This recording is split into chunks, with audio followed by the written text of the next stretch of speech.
네, 이어서 살펴보도록 하겠습니다. 예, 보험 가입과 보험 금액 관계 이야기를 하고 있는데, 공동보험과 중복보험이 있어요. 예, 공동보험은 하나의 보험 목적물에 대해서 두 개의 보험계약, 두 보험자가 존재하는 겁니다.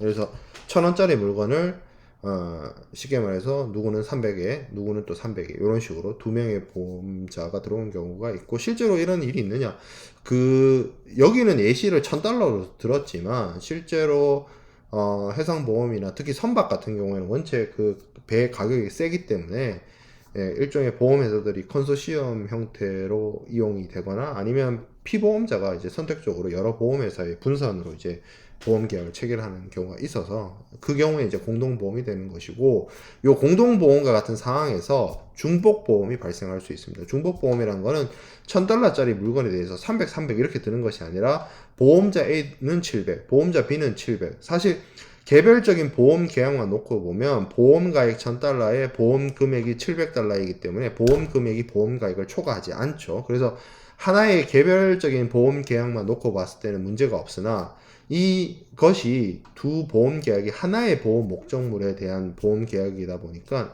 합산을 하게 되면 1,400달러 돼버려요. 예, 그래서 합산 보험 금액이 보험 가액을 초과하는, 이 문제가 있습니다. 이거는 조금 문제가 있어요. 예, 초과 보험은 어, 그것이 고의성 여부를 조금 따져봐야 돼요. 예, 그래서 만약에 고의적으로 의도를 해서 초과를, 그러니까 1,000달러짜리 물건임에도 불구하고 2,000달러로 보험을 들게 되면, 그것에 대해서 유효성의 문제도 생기고 어떤 사기에 의한 문제도 생겨납니다.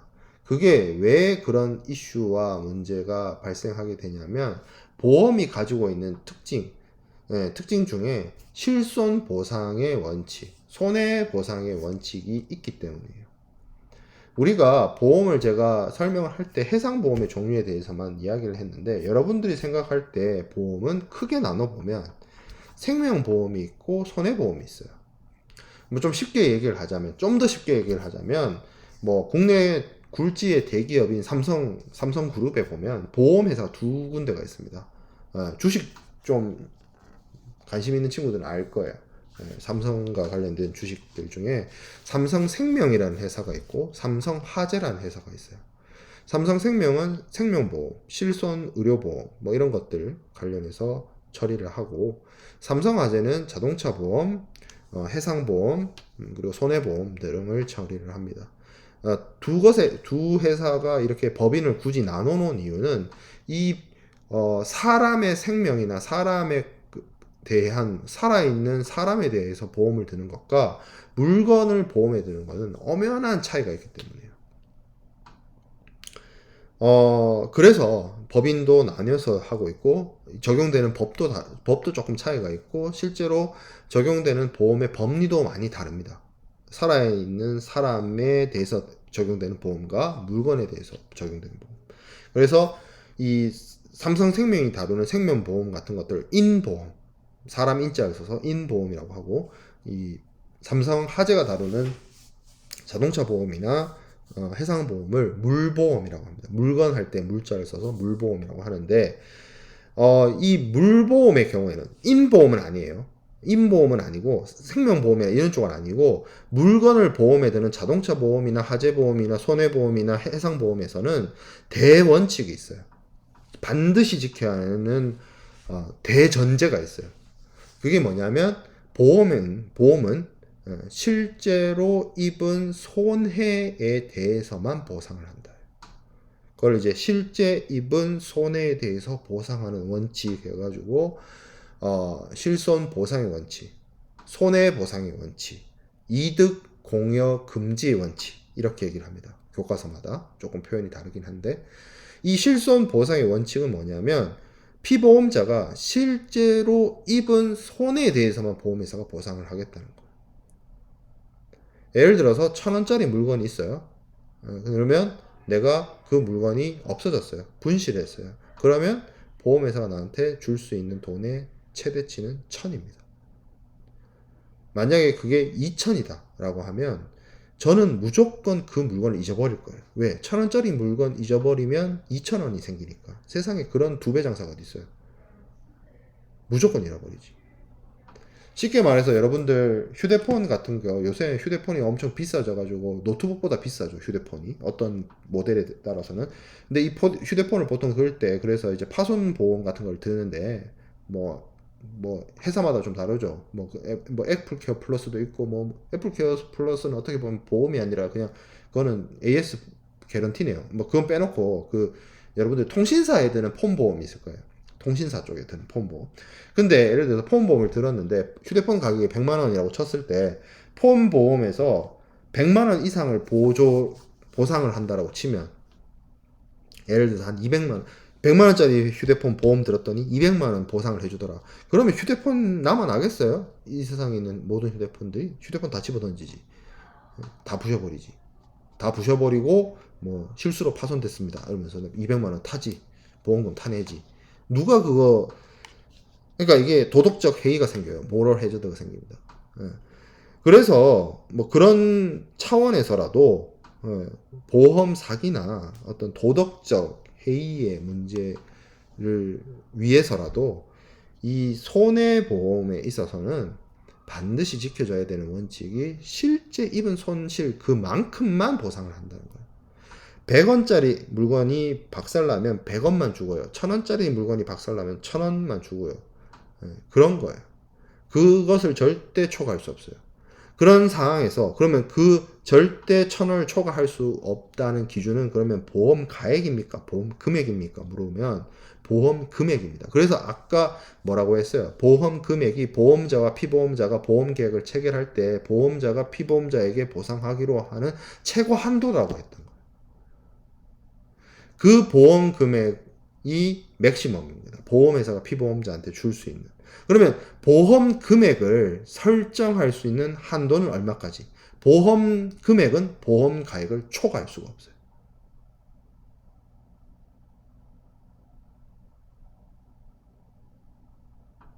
단계가 그렇게 가는 거예요. 단계가.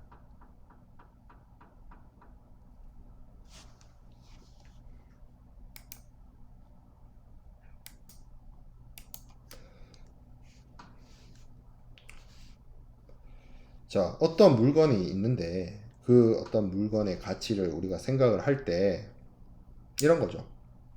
내가 있고 내가 소유하고 있는 물건이 있다라고 칩시다. 이 물건의 가치는 모르겠어요, 정확하게는. 모르겠지만 협정보험 가액이라고 칩시다. 협정보험 가액으로 해야 좀 이해가 편하니까. 법정보험 가액은 아마 여러분들 머릿속에 조금 엄청난 혼란을 가져다 준 것 같은 같은 상황일 것 같아서 협정보험 가액, 보험자와 피보험자가 보험 가액을 미리 협의해서 이 물건의 가치를 그냥 1,000이라고 이야기하도록 했고 보험계약을 체결했다고 칩시다. 그리고 실제로 보험가액은 1,000이면 이 1,000 중에 우리가 앞에서 봤던 풀 인슈어런스를 선택할 수도 있고 언더 인슈어런스를 선택할 수 있어요. 초과 보험은 선택 사항이 아니에요. 초과 보험이 의도적으로 일어나는 경우는 보험 사기고요. 실수로 일어날 수 있어요. 어떤 실수로 일어나냐면 처음에는 풀 인슈어런스인데 내가 1,000원짜리 물건을 1,000원에 보험에 들었는데 1,000원이라고 생각하고 보험에 들었는데 이게 감가상각이 일어나거나 가치가 감소해가지고 보험 가액이 보험 금액 밑으로 떨어질 수가 있어요. 의도치 않게. 그런 경우에는 그 초과분에 대해서는 인정해주지 않고 이렇게 여러 가지 이 정산이나 이런 절차를 거치게 되는 부분인 거고 기본적으로 보험 가액을 보험 금액이 뚫을 수가 없습니다. 자, 이 1,000원 중에 내가 예를 들어서 800만 보험에 들겠다. 왜냐하면 1,000을 다 보험에 들 수도 있지만 1,000이라고 이것을 협정보험 가액으로 정했기 때문에 이걸 다 들 수도 있지만 이 중에서 나는 800만 하겠다 정할 수 있어요. 그래서 왜냐하면 이걸 1,000으로 보험을 들면 1,000에 대한 보험료를 내야 되지만 내가 이걸 800이라고 보험 금액을 정하게 되면 보험료도 이 800의 보험 금액에 맞춰서 내기 때문에 보험료가 싸진다는 얘기죠. 그러니까 이 쉽게 말하면 언더 인슈어런스 상태가 되는 거죠. 자, 그런데 이 상황에서 손해가 600이 나요. 600만큼 잃어요. 그러면 내가 실제로 보험회사로부터 보상받는 보험금은 600이 한도죠. 근데 손해가 예를 들어서 800이 나요. 그러면 내가 1800, 800 이 세 가지 금액 중에서 제일 낮은 금액이 800인데 800으로 보상받아요. 근데 1000의 손해가 나면 실제 보험 가액이 1000이었고 대신 보험 금액은 800으로 보험 계약을 체결했는데 실제 손해가 1000이 났어요. 이러한 경우라 할지라도 보험회사가 피보험자한테 보상하는 금액은 800이 한도입니다. 그러니까 정리를 하면 보험 가액 이거는 어떻게 보면 쉽게 얘기하면 앞서 제가 얘기했던 피보험자와 보험 목적 대상물의 경제적 이해관계의 평가액이죠. 보험 가액과 그리고 보험 금액과 실제 손해액 이것 중에 가장 낮은 금액으로 보험회사는 보상을 해준다는 거예요.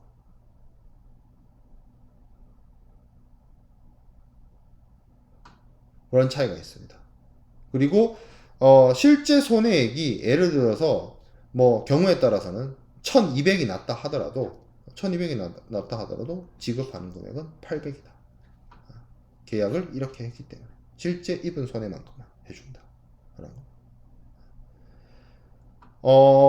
그러한 원리가 우리가 제가 앞서 설명을 드렸던 것처럼 실손 보상의 원칙에 실손 보상의 원칙에 따라서 적용이 되는 겁니다.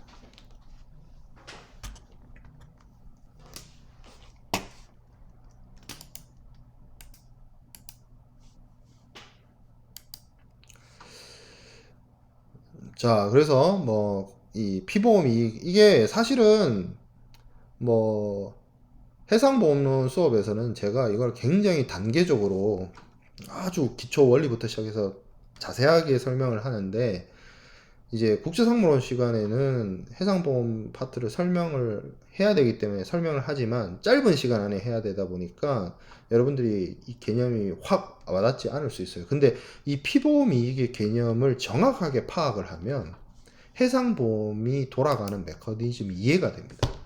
아, 왜 이렇게 메커니즘이 짜져 있구나, 해상보험이. 예, 그래서 그만큼 피보험 이익이라는 개념, 그리고 그 피보험 이익의 바탕으로 실손보상의 원칙이라는 대원칙, 전제, 이런 것들이 해상보험을 운영하게 만드는 원리이기 때문에 좀 어려운 부분인 거 맞고, 이해하기 어려운 부분이기도 맞고, 해서 여러분들이 관련된 어떤 교재나 이런 걸 좀 더 찾아서 그 메이크업을 하면 더 좋고요. 그리고 필요로 하면 여러분들 조금 더 공부하고 싶은 친구들은 나중에 내년이나 이럴 때 해상보험론 수업을 들어도 되고, 지금 요번 학기에 제가 해상보험론 수업을 진행을 하고 있기 때문에 아마 제 유튜브 채널에서 찾아보면 해상보험론 수업이 다 업로드가 되고 있어요. 그래서 그걸 뭐 참고해도 좋고요. 근데 뭐 상무론만 듣고 상무론만으로도 충분하다고 하는 경우에는 시험 목적, 그러니까 상무론의 기말고사를 치기 위한 목적이면 강의 자료에 있는 내용들 정도만 개념들 정확하게 숙지하는 것만으로도 충분히 할 거라고 생각이 듭니다. 자, 그래서 피보험 이익에 대한 설명은 여기까지 하고 해상손해에 대한 부분 보도록 하겠습니다. 해상손해는 해상에서 발생되는 여러가지 손해 유형을 얘기를 하고 있는데요. 크게 나눠봤을 때 세 가지가 있습니다. 물적 손해가 있고요, 비용 손해 있고요, 배상 책임 손해가 있습니다. 물적 손해는 말 그대로 물건이 박살나는 거죠. 그리고 비용 손해가 있는데, 비용 손해도 개념적으로 좀 이해를 어려워하는 사람들이 있어요. 이게 무슨 얘기냐면, 내가 예를 들어서 100원을 주고, 실제로는 그거보다 뭐 엄청 많이 주지만, 몇백만 원 주지만, 컨테이너 하나를 부산에서 미국으로 보낸다고 칩시다. 예를 들어서 한 200만 원 드리면 갈 수 있다라고 치자고요. 그런데 목적지에 안전하게 화물이 도착을 했는데 그 운송하는 데 있어서 추가적으로 막 부대 비용들이 발생을 해가지고 목적지에 화물이 도착해서 문 열어보니까, 컨테이너 열어보니까 굉장히 안전하고 화물 하나도 박살난 게 없는데 돈은 한 500만 원 들었어요. 평소라고 하면 한 200만 원이면 보낼 수 있는데 추가 비용이 붙어가지고 500만 원 됐어. 그럼 그 플러스된 300만 원, 그게 비용 손해예요. 물적 손해는 컨테이너를 이렇게 열었어요. 열어서 봤는데 물건이 없어졌어. 혹은 물건이 다 박살났어. 그게 물적 손해죠. 비용 손해는 컨테이너 문을 이제 실을 뜯어가지고 문을 열었어요. 물건이 안전하게 있어요. 근데 이 안전하게 도달시키기 위해서 평소였으면 200만 원이면 될 일이 500만 원이 드는 그런 상황. 그게 비용 손해입니다. 의도치 않은 비용이 지출되는 거를 비용 손해라고 해요. 그럼 이 개념이 이해가 될 겁니다. 자, 그러면 물적 손해는 전손이 있고 분손이 있어요. 전손은 100이었던 게 0이 되는 걸 말합니다. 분손은 100이었던 게 1이 되거나 100이었던 게 99가 되거나 100이었던 게 50이 되거나 30이 되거나 60이 되는 걸 말해요. 부분적 손해를 분손이라고 합니다. 근데 이 부분적 손해는 1% 남기는 것도 분손이고요. 99를 남기는 것도 분손이에요. 100과 0. 100은 그냥 아무 문제 일어나지 않은 거죠. 0이 돼야 완전히 전멸해야만 전손입니다. 그리고 그런 전손을 현실 전손이라고 해요. 현실 전손. 그래서 보험 목적물이 그 물건이 완전히 박살 나가지고 가치를 상실한 거, 불이 나버리거나 다 타버리거나 아니면 내 거였는데 소유권을 완전히 박탈당해서 남의 게 돼버렸어. 그리고 선박의 경우에는 행방불명됐어요. 연락이 없어요. 이런 것들을 말 그대로 0이 된 거기 때문에 이거는 현실 전손, actual total loss라고 합니다. actual total loss. 실제적으로 다 잃었다. 토탈 로스. 자, 근데 제가 아까 1% 남은 것도 분손, 파셜 로스라고 했습니다. 근데 생각해보면 0% 된 거나 1% 된 거나 한 끗 차이거든요. 좀 억울하지 않나요? 1% 남은 사람은. 네. 그래서 보험 목적물이 완전히 0이 된 건 아닌데, 전멸한 건 아닌데, 그걸 회복하려고 하다 보니 0% 남은 거랑 별로 차이도 없고 오히려 수리비만 더 들고 그런 경우에 합리적으로 봐서 1% 남은 사람도 전손처럼 처리를 해주자라고 하는 게 추정전손입니다. 추정전손. 그래서 이러한 상황, 1% 남은 사람을 일종의 구제하는 방법이죠. 그래서 이런 것들을 전손이 아닌데 전손처럼 만들어준다라고 해서 추정전손. 이렇게 얘기합니다. 그래서 constructive total loss라고 하는데, 어떻게 보면 1% 남은 분손을 0% 남은 전손처럼 처리해주는 것이 추정전손의 개념이에요. 그래서 어떤 경우냐, 여기 사유가 좀 있죠. 이 파란색 진한 박스. 현실 전손이 확실하다고 생각되면서도 그 증명이 불가능한 경우, 아니면 보험 목적물이 현실적으로 전멸하진 않았는데 그 손해의 정도가 너무 커서 목적물이 가진 용도로 사용할 수 없다. 이거 제대로 쓸 수도 없는 그런 상황이에요. 근데 전손은 아니야. 골치 아프죠. 자, 화물의 인수가 가능은 해. 근데 수리비가 더 들어. 100원짜리 사는데 수리비가 200원 들어요. 그럼 새로 사는 게 낫지. 그런 상황들 있잖아요. 그런 상황에서 이제 선택을 할 수 있는 거죠. 전손으로 만들어달라. 전손처럼 처리해달라. 그러면 그걸 어떻게 하느냐? 어떤 행위가 필요로 합니다. 그걸 위부라고 해요. abandonment라고 합니다. 화물이 전손으로 추정시키고 싶은, 그러니까 다시 말하면 constructive total loss, 추정 전손을 만들고 싶은 경우에 피보험자가 보험 금액 전액을 청구하기 위해서 화물과 화물의 일체의 권리를 보험자에게 이전하는 겁니다. 내가 0% 남은 사람처럼 보험금을 받고자 한다면 그 1% 남은 거 있죠? 그거를 보험자한테 줘야 돼요. 그게 위부의 메커니즘입니다. 왜 이렇게 해야 되냐면, 실손 보상의 원칙. 아까 제가 설명드렸던 이 실손 보상의 원칙 때문입니다.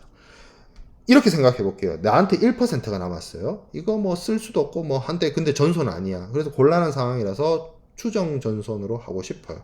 그래서 내가 전손으로 인정받아서 100%에 대한 보험금을 받아요.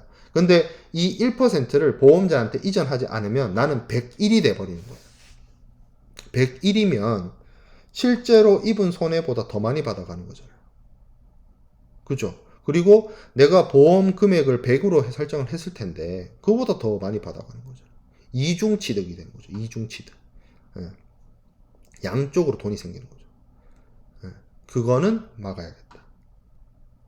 그래서 100%를 전손처럼 현실 전손처럼 다 받고 싶으면 1% 남았든 2% 남았든 3% 남았든 그거 일단 내놔라. 보험회사한테 내놔라. 라고 하는 겁니다. 뭐 이게 조금 이해가 안 되면 이렇게 생각해 보면 되죠. 자, 내가 1,000원짜리 물건을 샀어요. 박살이 났어요. 거의 뭐 없어지다시피 할 정도로 박살이 났는데 이거를 수리하려고 보니까 2,000원이 들어요. 새로 사면 1,000원. 그럼 이제 선택을 하는 거죠. 이거 수리비 2,000원 드는데 보험회사야. 이건 네 가져가. 그냥 나 1,000원 줘. 1,000원 주면 내가 새 물건 살게. 그 상황. 그 상황. 그래서 이런 위부 행위를 통해서 내 남아있는 1%, 2%, 3% 넘겨주고 나는 100% 현실 전송금을 받겠다. 이 메커니즘이 그걸 가능하게 하는 행위가 피보험자가 위부의 통지를 보험자에게 합니다. 그걸 통해서 이야기가 진행이 되는 거예요. 이거는 어떤 의미에서 보험자 대위하고 비슷한 개념입니다. 대위는 서브로게이션이라고 하는데 보험자가 피보험자에게 보험금을 지급하게 되면 피보험자가 보험 목적물에 대해서 가지고 있는 소유권이나 아니면 제3자에 대해서 행사할 수 있는 손해배상 청구권 이런 것들을 보험자에게 이전하는 것을 대위라고 합니다. 한번 볼게요. 자, 대위. 이걸 이제 서브로게이트, 대위하다라는 뜻이고 다른 사람을 대신한다 라는 뜻이거든요. 실제로 이 대위도 한자어인데 대신하다 대리인 할 때 그리고 자리 위자를 씁니다. 사람의 자리를 대신하는 거예요. 여기서 말하는 대위라는 거는 보험자가 피보험자의 자리를 대신하는 거예요. 이 대위는 손해보험에서만 적용이 됩니다. 왜? 손해보험이 가지고 있는 대원칙, 실손보상의 원칙 때문이기 때문입니다. 자, 그래서 예를 들어 이렇게 생각을 해봅시다. 자, 여기 순서대로 보험자가 있어요. 피보험자가 있습니다. 피보험자는 하주죠. 운송인이 있고 운송계약을 체결을 했겠죠. 자, 그러면서 이 하주가 피보험자가 되어가지고 보험계약을 체결을 하고 했는데 운송인의 잘못으로 인해서 물품에 손상이 발생하게 됩니다. 그러면 운송인의 잘못이기 때문에 이 피보험자이자 보험계약상에서는 피보험자고 운송계약상에서는 하주인 이 사람은 두 가지 선택권을 가집니다. 뭐 보험회사한테 얘기해서 보험금을 받거나 아니면 이 운송인의 가실이 있기 때문에 이것에 대해서 손해배상을 청구할 수 있는 권리 이 두 가지가 생겨요. 자, 그러면 이 물건의 가치가 예를 들어서 100이라고 치면 보험회사로부터 보험금을 받고 운송인으로부터 또 손해배상을 받으면 100 받고 100 받고 200이 되죠. 2배 장사하는 거죠. 그러면 된다? 안 된다. 그거 하지 말라고 뭐 한다? 손해보험의 대원칙이 뭐다? 실손보상의 원칙, 이득 공여 금지의 원칙, 손해보상의 원칙이라는 거예요. 분명히 말씀드려서. 그래서 두 개 중에 하나는 포기해야 돼요. 다 가질 수 없어요. 그게 손해보험의 원칙이에요. 생명보험은 달라. 생명보험은 아니야. 생명보험은 이런 뭐 실손보상의 원칙 그거 아니에요. 손해보험, 물건에 대해서만. 생명보험은 자기가 자기 생명보험금을 타기 위해서 진짜 심각한 보험 사기단이 있긴 하지만 뭐 자기가 스스로 뭐 목숨을 끊는다든지 그런 선택을 하지는 않잖아요. 그런 그 말도 안 되는 상황을 선택하지는 않잖아요. 근데 이건 물건이다 보니까 일부러 박살내 버릴 수 있거든요. 그래서 절대로 그 실제 손해액을 초과한 보상은 이루어질 수가 없는 거예요. 손해보험에서는. 자, 그래서 실제로 어떻게 되느냐. 자, 일단 기본적으로 이런 경우에는 이 손해배상이라는 거는 다른 사람한테 물어달라고 하는 거기 때문에 굉장히 오래 걸린단 말이에요. 그래서 쉬운 선택이 이 피보험자이자 하주는 보험회사에게 보험금을 청구할 수 있습니다. 그러면 보험금을 지급을 하겠죠. 그래서 보험금을 이렇게 지급하게 되면 피보험자가 가지고 있는 권리를 보험자가 대신하게 돼요. 어떤 권리? 잘못에 대해서 어떤 배상을 청구할 수 있는 권리.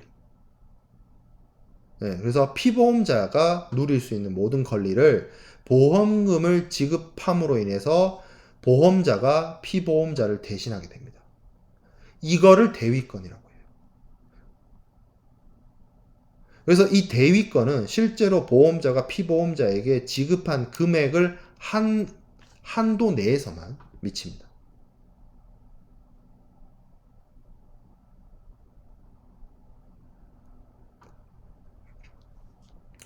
그리고 이 권리 중에 보험자가 피보험자에게 보험금을 지급하고 보험자가 피보험자에 가지고 있는 권리를 대신하게 되면서 뭐까지 가져오게 돼요? 이 운송인의 잘못에 대해서 손해배상을 청구할 수 있는 권리도 보험자가 가져오게 됩니다.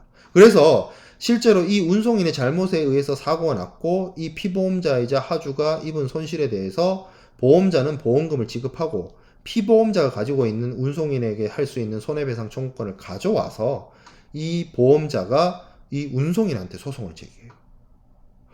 보험자 입장에서는 이렇게 소송 걸어가지고 운송인의 잘못이 입증이 돼서 운송인으로부터 보상을 받으면 배상이겠죠. 배상을 받으면 이거는 피보험자한테 줄 필요 없이 그냥 보험회사가 먹습니다. 왜? 보험자가 피보험자의 자리를 대신하기로 했으니까. 보험금 지급을 전제 조건으로.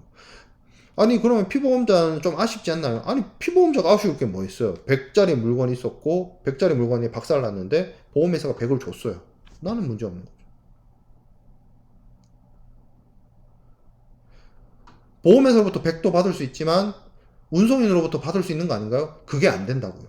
그렇게 해서는 안 된다고요. 그런 것들이 허용이 되면 모럴 해저드가 발생을 합니다. 도덕적 해이가 발생해요. 누가 물건을 제대로 활용을 하겠어요. 물건 다 부셔버리고 말지. 그렇기 때문에 내가 이쪽에서 전액 보상 받았으면 남은 권리는 포기해야 돼요. 이거는 보험회사의 몫이에요. 내가 나한테 보험금을 통해서 나의 경제적 이해관계를 회복시켜 줬기 때문에. 그렇죠? 손해보상의 원칙. 손해보상의 원칙이 그렇다. 라는 거죠. 그러면 피보험자는 그렇게 자신이 가지고 있는 계약성의 권리라든지 손해배상에 대해서 청구할 수 있는 어떤 모든 권리나 법률적인 권리를 보험자에게 다 넘기면 자기는 끝이냐? 그건 아니고요. 이 피보험자나 하주가 운송인에 대해서 손해배상을 청구할 수 있는 권리를 유지시켜줘야 됩니다. 뭐 예를 들어서 적절한 통지를 해야 된다든지. 그러니까 적절한 야 운송인 네가 잘못했어. 너 그거 확인했어. 이런 거 이제 알려야 된다라고 하면 이 보험자가 나중에 그러한 권리를 충분히 행사할 수 있도록 역할을 해줘야 돼요. 그 정도는 해줘야 돼. 이 피보험자가 가지고. 근데 뭐 이건 어떻게 보면 이 보험금 청구자의 의무나 이런 부분은 조금 굉장히 부수적인 거고 핵심은 대위예요. 보험자가 피보험자에게 보험금을 지급했기 때문에 피보험자가 가지고 있었던 일체의 권리를 보험자가 대신하게 된다. 왜? 실손보상의 원칙, 손해보상의 원칙, 이득 공여 금지의 원칙 때문에. 이거는 손해보험 전반에 다 적용됩니다. 이 대위는. 그러면 위부는 뭔데? 위부는 비슷한 것 같지만 달라요. 위부는 내가 1% 남았는데 1%로 인정받지 않고 전액을 다 잃은 전손보험처럼 현실 전손처럼 취급받기 위해서 남아있는 권리를 다 포기하는 게 위부예요. 비슷하지만 결과가 달라요. 위부는 추정 전손 상황에서만 쓰이는 행위입니다.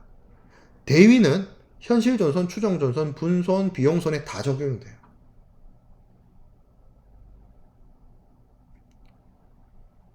메커니즘이 조금 상이하다.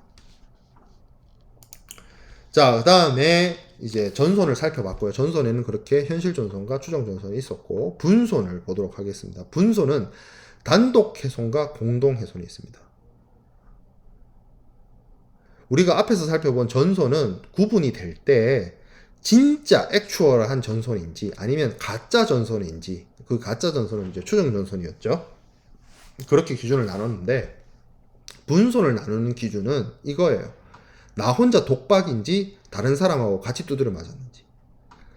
그러니까 부분적 손해인데, 그 부분적 손해가 나 혼자 일어난 일이면 그거를 partial average, 단독 훼손이라고 하고요. 내가 선박에 다른 사람들의 화물하고 같이 운송이 의뢰돼 있잖아요. 그런 상황인데, 만약에 실제로 그 선박이 침몰하거나 위험에 빠지게 되면 그 선박의 주인, 선주부터 그 선박에 적재되어 있는 다른 화물의 하주에 이르기까지 여러 사람이 다 같이 피해를 입어요. 그래서 왜 그 사자성어 중에 오월동주 이런 말 있잖아요. 오나라 사람하고 월나라 사람이 원수지간인데 같은 배를 타가지고 서로 으르렁거리다가 같이 살려고 같이 노력하고 협력했다. 그게 이제 사자성어와 얽혀있는 고사인데, 그거 상황인 거죠. 일단 한 배를 탔잖아요. 그런 상황에서 이 선박이 문제가 생겼고, 그 문제를 해결하기 위해서 발생된 어떤 희생, 예를 들어서 배를 안전하게 하기 위해서 피난항으로 들어가거나, 배의 무게를 줄이기 위해서 화물을 바다에 버리거나, 아니면 배의 안전을 위해서, 배와 그 배에 적재되어 있는 모든 화물의 안전을 위해서 뭐 비용을 추가적으로 발생시킨다든지, 그런 것들을 공동훼손이라고 합니다. 자, 이 공동훼손이 발생하게 되면 여기 나와 있는 것처럼 요크 엔터 브루를 통해서 정산을 합니다. 어떤 정산을 하느냐? 예를 들어서 실제 그 선주와 하주 여러 명이 이해관계가 얽혀 있는데, 예를 들어서 10개의 화물이 적재되어 있는데 배의 무게를 줄이기 위해서 10개의 화물 중에 하나를 바다에 버렸다고 칩시다. 그러면 그 한 사람만 피해를 고스란히 떠안게 되죠. 그래서 그거는 좀 문제가 있다 라고 해서, 그 한 사람의 희생을 통해서, 우리가 뭐 소위 말하는 대를 위한 희생, 이런 거죠. 그 9명이 살아남은 9명, 그리고 배 주인까지 포함을 해서 살아남은 사람들이 희생된 그 한 사람이 입은 손해를 이제 소위 말해서 N빵으로 분담을 합니다. 각출해서 분담을 해요. 그거를 공동훼손 분담금이라고 합니다. 그러면 이런 실제 일이 일어나면 한 사람 두드려 맞고, 그 두드려 맞은 걸 다른 사람들이 엠빵 해가지고 각출해가지고 물어주면 되네, 아무 문제 없네, 이렇게 생각할 수 있는데, 여기는 지금 해상보험이죠. 그래서 해상보험은 그 희생된 한 사람한테 다른 사람이 분담금을 모아주기 전에 실제 입은 손해를 보상을 해주고요. 살아남은 9명한테는 이 사람들이 결국엔 목적지에 안전하게 도착한 후에 평소와는 다르게 분담금을 줘서 그 희생된 한 사람한테 메꿔 넣어줘야 되잖아요. 그거를 보험회사가 대신 내줘요. 그래서 공동훼손에서 발생되는 이슈는 그런 부분입니다. 이 공동훼손, 선박과 관련된 해상보험에만 존재하는 개념입니다. 그리고 앞서 우리가 살펴봤던 추정전손도 해상보험에만 존재하는 개념입니다. 굉장히 특이하고 중요한 개념입니다. 자, 그 다음에 비용손해가 있습니다. 비용손해는 크게 나눠봐서 한 3-4가지 종류로 구별될 수 있는데, 대표적인 게 구조비가 있고요. 이 구조비는 뭐 의무적으로 구조를 해줘야 되는 사람이 구조를 했을 때가 아니라, 그냥 지나가다가 SOS 신호 받고 선의로 와서 도와주는 사람한테 보험회사가 그것을 보상하는 것을 구조비라고 하고요. 자, 그리고 그 외에 손해방지 경감 비용도 있어요. 이건 뭐냐면, 보험 목적물에 발생 가능한 손해나 또 손해가 발생됐을 때 더 큰 피해를 키우는 것을 막기 위해서 피보험자가 여러 가지 노력과 비용 지출을 할 수가 있습니다. 뭐 불을 끄기 위해서 물을 뿌리고 뭐 여러 가지 행위들을 할 수 있어요. 그럼 그 행위를 하는 관계에서 비용이 발생할 수 있습니다. 그런 노력에 대한 부분에 대해서 보험자가 보상을 해주는 게 손해방지 비용이고요. 이 손해방지 비용이 중요한 게 뭐냐면 제가 앞서서 그러니까 보험 가액을 초과해서 혹은 보험 금액을 초과해서 보험 금액의 개념이 보험자가 피보험자한테 보상할 수 있는 최고 한도가 보험 금액이다 라고 분명히 얘기를 했어요. 그런데 유일하게 이 손해방지 비용은 보험 금액을 뚫어도 보험 금액을 초과해도 지불해 줍니다. 예를 들어서 물건을 보험을 들 때 보험 금액을 1,000으로 했어요. 근데 이 물건의 손해를 방지하고 피해를 줄이기 위해서 노력을 엄청 했는데 그 경비가 2,000이 들었어요. 그럼 2,000 보험회사가 줍니다. 유일한 예외예요. 손해방지 비용은 보험 금액을 초과해서 보상을 한다라는 점이고요. 그 외에도 뭐 피난항에서의 어떤 화물의 안전과 보존을 위한 단독 비용 또는 특별 비용.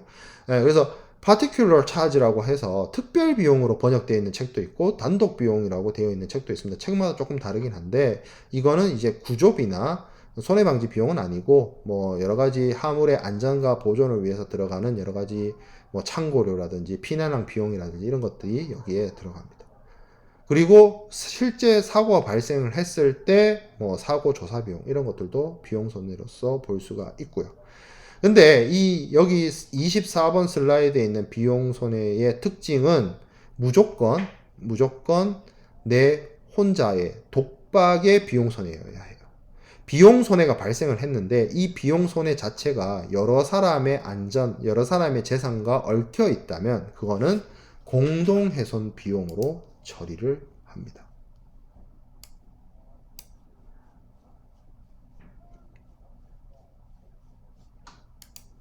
그런 차이가 있다는 점이죠. 그런 부분에 있어서 여러분들이 체크를 해 둘 필요가 있을 것 같고요.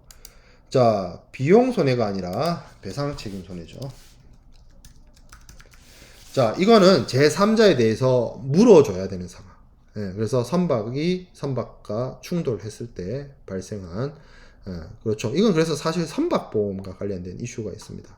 자동차로 치면 우리가 자차에 대해서 발생된 손해에 대해서 보상하는 것이 아니라 왜 대인, 대물, 대차 그런 거 있잖아요. 상대방 차, 상대방 사람에 대해서 물어주는 거. 그런 거가 관련된 것이 그 배상 책임 손해, 특히 선박 충돌 손해배상, 선박과 관련된 충돌에 의해서 손해배상하는 책임 이런 것들이 있습니다. 이 경우에 선주는 상대방 선주나 상대방 하주에게 물어줄 책임이 있는데 그 물어줄 돈을 보험회사를 통해서 해결을 할 수 있다는 거죠. 근데 이 부분은 사실은 화물을 보험에 드는 적하보험이 아니라 선박보험에서 발생하는 그러한 이슈가 되겠습니다.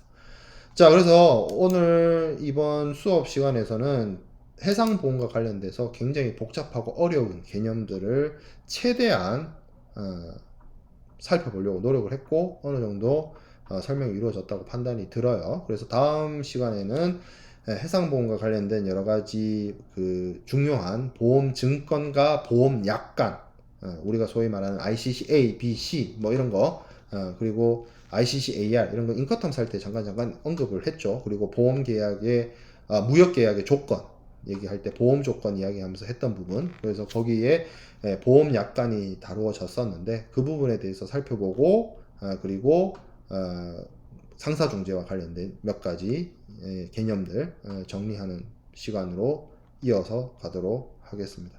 마치도록 할게요.